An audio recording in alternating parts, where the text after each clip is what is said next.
샬롬, 유 선생의 구속사 천국열차, 유도선 목사님의 신구약 성경 파노라마를 낭독하는 시간입니다. 지금은 고린도전서 파노라마 15장 35절에서 58절까지입니다. 육의 몸이 있은즉 또 신령한 몸이 있느니라. 9절은 44절, 육의 몸으로 심고 신령한 몸으로 다시 사나니 육의 몸이 있은즉 또 신령한 몸이 있느니라. 본문단 35절에서 58절까지의 중심점은 몸의 부활에 있습니다. 고린도 형제들 중 어떤 이들이 부활이 없다 한 것은 12절 몸의 부활을 가리킵니다. 헬라 철학은 영혼 불멸은 믿었으나 육신의 부활은 믿지 않았던 것입니다. 현대교회 안에도 예수 믿다가 죽으면 영혼이 구원을 얻는 것이 전부인 양 생각하는 분들이 있습니다. 그러므로 몸의 부활 문제는 현대교회에도 더욱 적실성이 있다 하겠습니다. 이에 대한 원리는 죄가 세상에 들어옴으로 사망이 왔다면 사망이 정복되어야만 온전한 승리라는 것입니다. 그래서 맨 나중에 멸망받을 원수는 사망이니라 26절 사망이 이김에 삼킨 바 되리라 한 말씀이 응하리라 하는 것입니다. 54절 몸의 부활 문제는 인간이 경험해보지 못한 역사 이후에 일어날 사건이기 때문에 인간의 언어로 인간의 이성에 호소하기에는 너무나 신비에 쌓였다는 점입니다.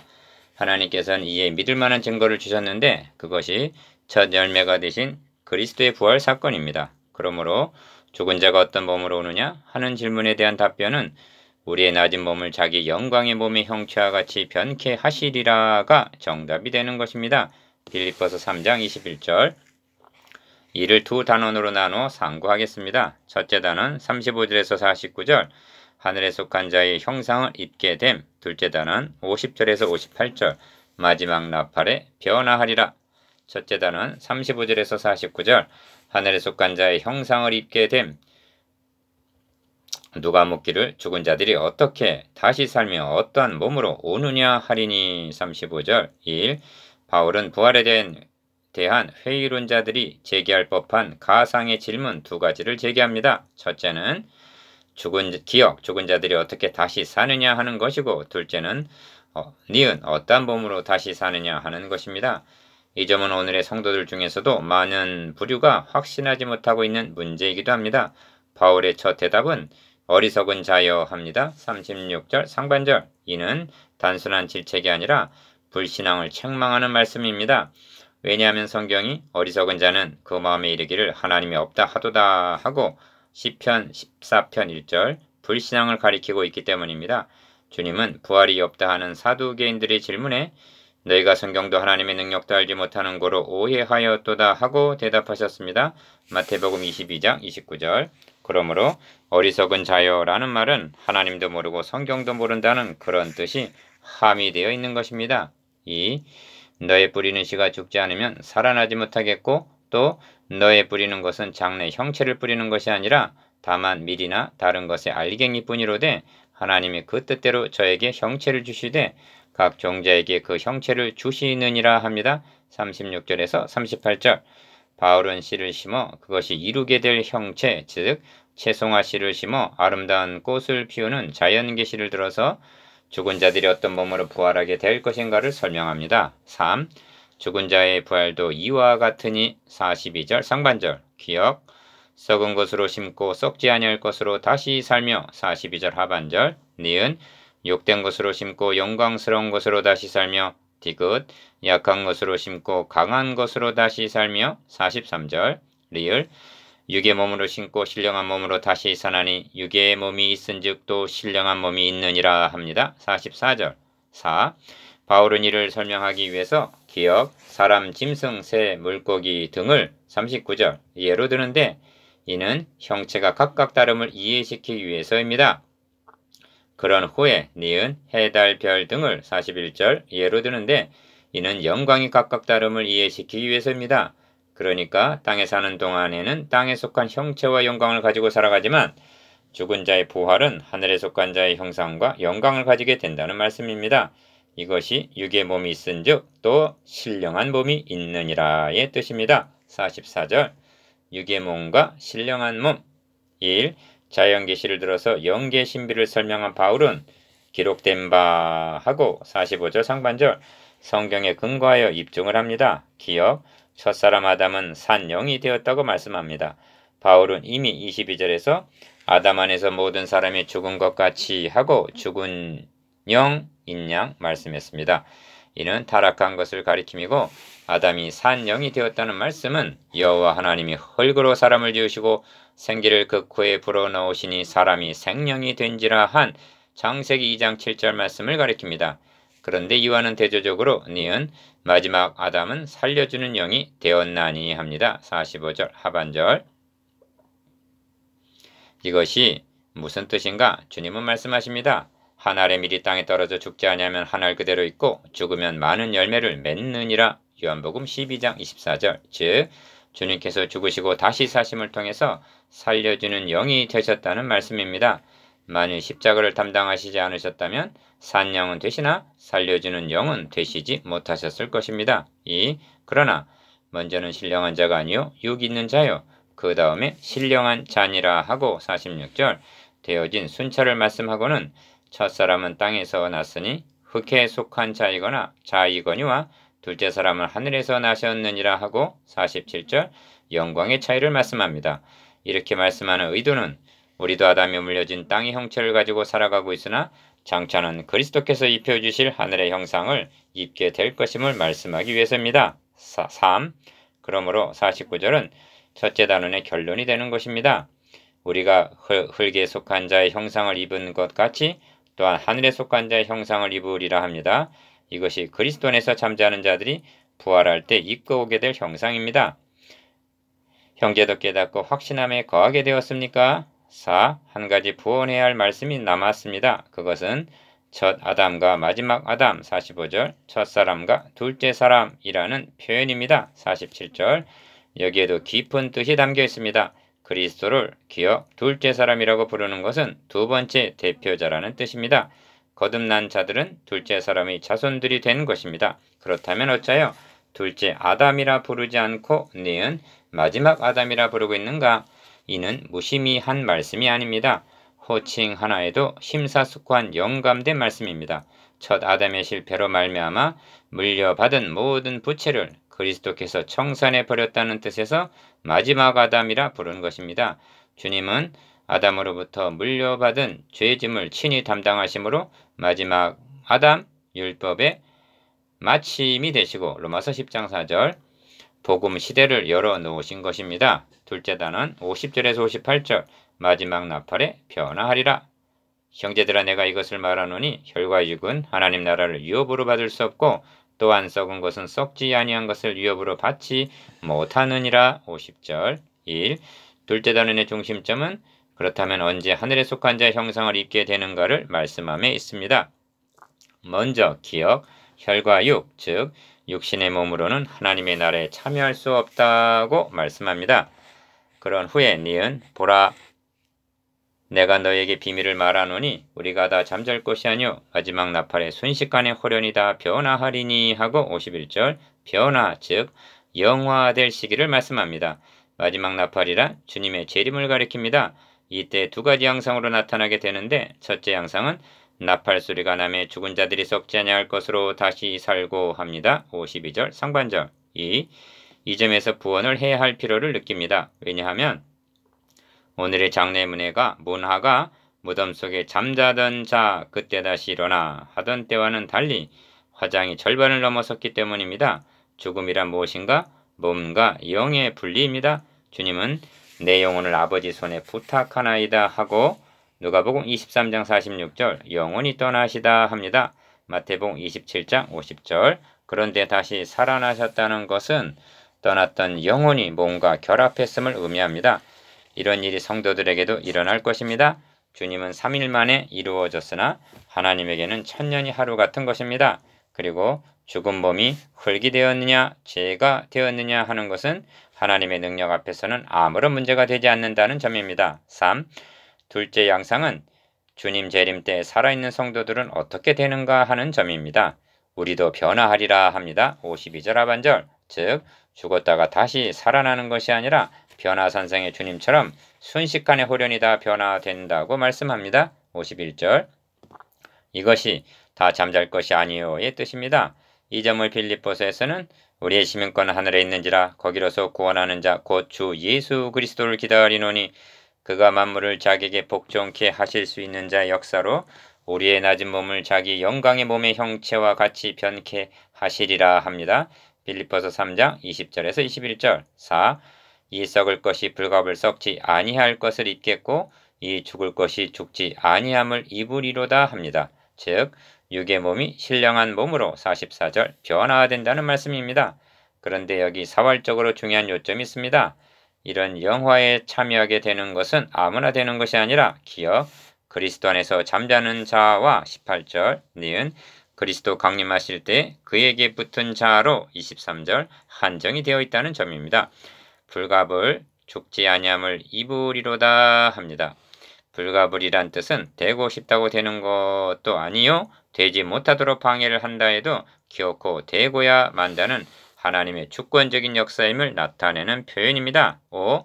이 점을 로마서에서는 예수를 죽은 자 가운데서 살리신 이의 영이 너희 안에 거하시면 그리스도 예수를 죽은 자 가운데서 살리신 이가 너희 안에 거하시는 그의 영으로 말미암아 너희 죽을 몸도 살리시리라 합니다. 로마서 8장 11절. 예수를 죽은 자 가운데서 살리신 이의 영이 누구의 영인가? 하나님의 영입니다. 그런데 어찌하여 하나님의 영이라 말씀하지 않고 예수를 죽은 자 가운데서 살리신 이의 영이라고 말씀하는가? 그 영이 그의 안에 거하는 자만이 주님의 부활하신과 같이 영화될 것을 드러내기 위해서입니다. 이유 그러므로 누구든지 그리스도의 영이 없으면 그리스도의 사람이 아니라 하고 선언하는 것입니다. 로마서 8장 9절. 이것이 주님이 말씀하신 바 거듭나지 않으면 하나님의 나라를 볼 수 없느니라 하신 뜻이요. 요한복음 3장 3절. 마지막 아담은 살려주는 영이 되었다는 뜻입니다. 45절. 그러니까 꽃이 속에 예쁜 꽃이 포장되어 있듯이 그리스도인들 안에 거하시는 거듭난 영 속에는 영화의 몸이 내장되어 있다는 것입니다. 이것이 바울이 심었다고 말한 복음입니다. 7. 이 점을 베드로는 더욱 절실하게 묘사해주고 있습니다. 너희가 거듭난 것이 썩어질 씨로 된 것이 아니요 썩지 아니할 씨로 된 것이라고 말씀합니다. 베드로전서 1장 23절. 썩어질 씨는 아담으로부터 물려받은 썩을 것, 욕된 것, 약한 것, 육의 몸을 가리킵니다. 썩지 아니할 씨는 한 알의 밀이 땅에 떨어져 죽음으로 번성하게 된 썩지 아니할 것, 영광스러운 것, 강한 것, 신령한 몸을 가리킵니다. 42절에서 44절. 거듭난 자만이 영화됨. 1. 이 점에서 우리는 다시 한번 바울이 어찌하여 내 말과 내 전도함이 지혜에 권하는 말로 하지 아니하고 다만 성령의 나타남과 능력으로 하기를 고집했는가를 상기할 필요가 있습니다. 이는 너희 믿음이 사람의 지혜에 있지 아니하고 다만 하나님의 능력에 있게 하려 하였노라. 2장 4절에서 5절. 다시 말하면 마지막 나팔 소리가 울려 퍼지는 날에 불타버리지 않고 영화에 참여하는 자 되게 하기 위해서라는 뜻이 됩니다. 2. 십자가의 도가 멸망하는 자들에게는 미련한 것이요 구원을 얻는 우리에게는 하나님의 능력이라 말씀했는데 1장 18절. 우리의 낮은 몸을 주님의 영광의 몸과 같이 영화롭게 하신다니 이보다 더 위대하고 놀라운 능력이 무엇이 있단 말인가? 그러므로 주님의 죽으심이 우리에게 가져다 주신 두 가지 은총을 다시 한번 강조해야만 하겠습니다. 그것은 중생과 칭의입니다. 기억, 중생은 씨를 심음과 같아서 계란 속에서 병아리가 되어 나오듯 우리로 하여금 영화의 몸을 입게 해줍니다. 칭의는 우리가 하나님께 나아가는 우리를 하나님께서 받아주심을 가능케 해줍니다. 칭의가 법적으로 화해시켜주는 것이라면 거듭남은 하나님의 자녀가 되었다는 친자 확인과 같은 것입니다.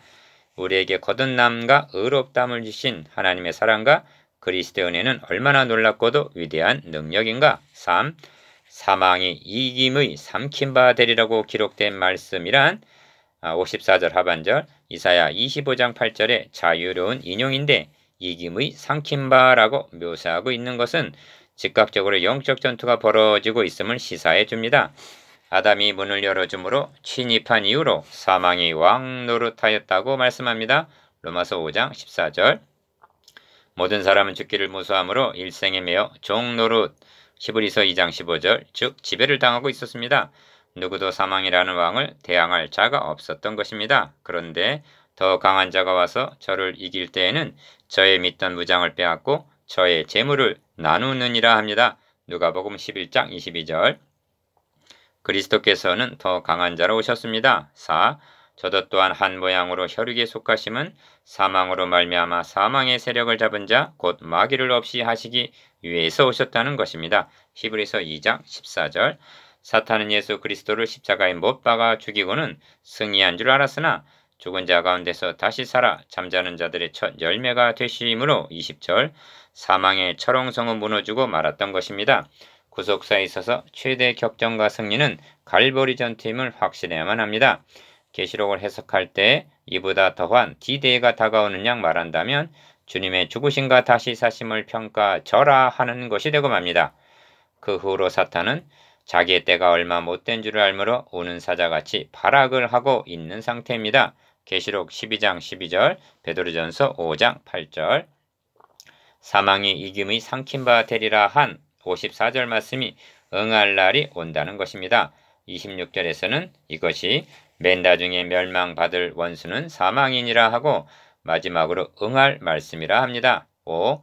사망아 너의 이기는 것이 어디 있느냐, 사망아 너의 쏘는 것이 어디 있느냐 하고 55절 이미 패장이 되어 권세를 박탈당한 사탄을 조롱합니다. 그러면 잃어버린 사탄의 권세가 무엇인가? 벌이 쏘듯이 사망에 쏘는 것은 죄요, 죄의 권능은 율법이라 합니다. 56절. 이 말씀 속에는 사망, 죄, 율법이 등장합니다. 여러분은 이 세 가지가 어떤 연관이 있으며 이에 함축된 의미를 알고 있습니까? 바울이 이렇게 쓰고 있다는 것은 고린도 형제들이 이해할 것이기 때문입니다. 그런데 현대교회 성도들도 이에 대한 확신을 갖고 있단 말인가? 사망에 이르게 된 것은 죄라는 독침에 쏘였기 때문입니다. 그런데 문제는 죄의 권능은 율법이라 한 데 있습니다. 무슨 뜻인가? 율법이 없으면 죄는 죽은 것과 같기 때문에 로마서 7장 8절 하반절 사탄도 힘을 쓰지 못한다는 뜻입니다. 생각해 보십시오. 법이 없다면 재판에 회부하려고 판결하여 처벌할 길이 없는 것입니다. 그러므로 죄의 사탄은 율법을 이용하여 권세를 부렸다는 뜻이 됩니다. 죄의 권능은 율법이라. 1. 율법 자체는 거룩하며 의로우며 선한 것입니다. 로마서 7장 12절. 문제는 연약하여 이를 지킬 수 없는 인간에게 있는 것입니다. 이를 아는 간교한 사탄은 율법을 악용하여 정죄하고 결박하여 옥에 가두는 권세를 부렸던 것입니다. 갈라디아서 3장 23절. 그래서 바울은 율법을 죄와 사망의 법이라 정의했던 것입니다. 로마서 8장 2절. 그렇다면 이제도 죄의 권능은 율법이란 말인가? 아닙니다. 그리스도께서 율법의 마침이 되심으로 죄의 권능을 무력화시키셨던 것입니다. 어떻게? 그리스도께서 대신 정죄를 당하심으로 말미암아. 그러므로 성경은 죄가 너희를 주관치 못하리니 이는 너희가 법 아래 있지 아니하고 은혜 아래 있음이니라 말씀합니다. 로마서 6장 14절. 그것뿐만이 아니라 아닙니다.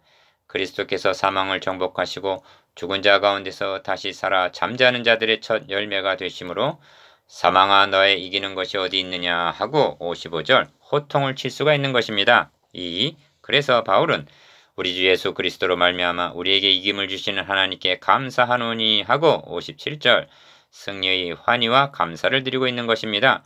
로마서에서도 오란하는 공간 사람이로다 한 부르짖음 다음에 우리 주 예수 그리스도로 말미암아 하나님께 감사하리로다 하고 로마서 7장 24절에서 25절 감사가 터져나오고 있습니다.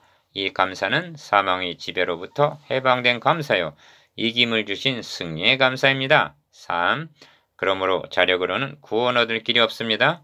우리의 승리는 전적으로 예수 그리스도로 말미암은 이김, 우리의 대장의 이기심으로 말미암아 이기게 된 승리임을 확신해야만 합니다. 이를 놓치게 되면 패배하게 됩니다. 그러나 이 모든 일에 우리를 사랑하신 이로 말미암아 우리가 넉넉히 이기느니라 말씀합니다. 로마서 8장 37절. 그리스도 예수 안에 있는 자에게는 결코 정죄함이 없습니다. 로마서 8장 1절. 사망에서 생명으로 옮겨졌습니다. 요한복음 5장 24절.